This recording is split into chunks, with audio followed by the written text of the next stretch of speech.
Hello everyone and welcome to another Star Wars figure review.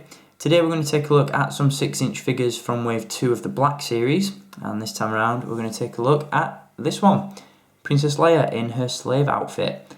Obviously as seen during the Jabba's Palace scenes in Return of the Jedi. This is a great figure, however I do think it's one of the weakest from the 6-inch line so far. Obviously she doesn't quite measure up to a full 6 inches because she's a little bit short. And there's just various elements of the figure that I don't quite think measure up to the rest of the line. I'll talk about why that is in just a moment, but before I do, I just want to point out that if you are on the hunt for any of these 6-inch figures, then I do recommend you check out staractionfigures.co.uk, and you can pick up all these figures at the following link in the video description. So before we take a look at this figure in more detail, let's take a look at the packaging that she comes in. Once again, great packaging design for the Black Series. We've got the image of Leia at the top, accompanied by the Black Series logo. And on the reverse side, we do indeed have the European sticker, obviously due to this one being a UK release.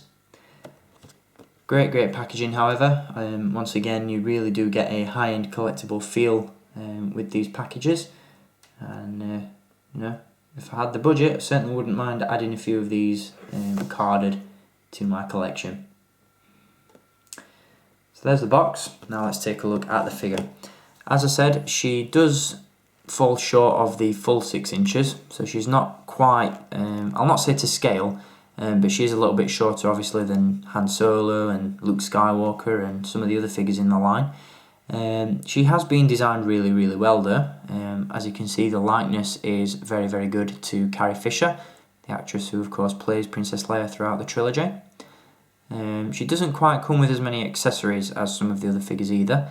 As you can see, she does come with the skiff guard pike, as well as what appears to be the staff that she brings with her into Jabba's palace when she is disguised as the bounty hunter Boushh. Can't quite remember her using that in her slave outfit, but it's nice to be included anyway. One thing to really point out about this one is the sculpting of the figure. It's been really well done. One thing I was quite hesitant about was obviously because she has quite a lot of flesh revealed, that some of the joints would look very apparent and detract from the overall aesthetic of the figure. But they really do look quite nice, and they've been applied very well. They're not all that noticeable. Another accessory she does come with is of course the slave chain, which can be removed if you pop off the head. And in terms of articulation, she does have a little bit less than some of the other 6-inch figures. She just has a standard ball jointed head, as opposed to the joint and hinge that some of the other figures have. She has hinged shoulders and elbows, hinged wrists, a ball jointed torso, hinged hips, swivel thighs, double joints in the knees, and standard hinged ankles. So just a couple of points short of articulation, but still very nice nonetheless.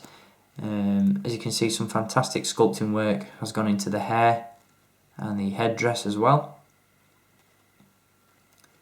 And it really is a good looking figure. As you can see as well, she does have soft goods for the robes, and yes, she is wearing underwear. Just point that out for those of you that were wondering.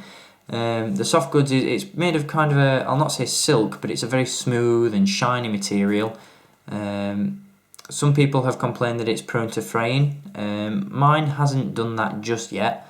Just get the camera to focus in on that. But as you can see, it's starting to get a little bit of fraying around the edges, so do be careful with that if you want to keep it nice and pristine. But overall, it's a good figure. As I said, not the best from the 6-inch line, but certainly not the worst. And if you want to add it to your collection, by all means do so. However, in my opinion, it just falls a little bit short, no pun intended, and she isn't quite worth the $20 or £20 price point that the rest of the figures fall under. So a take it or leave it figure in many ways, very similar to the R2-D2 figure from Wave 1 in my opinion, and hopefully I'll get around to reviewing that one soon as well. So there we have it, Princess Leia in her slave outfit from Return of the Jedi, and the first figure in Wave 2 of the Black Series. So we'll be taking a look at some more figures from that wave shortly, And until next time, as always guys, thank you for watching, keep collecting, and may the Force be with you.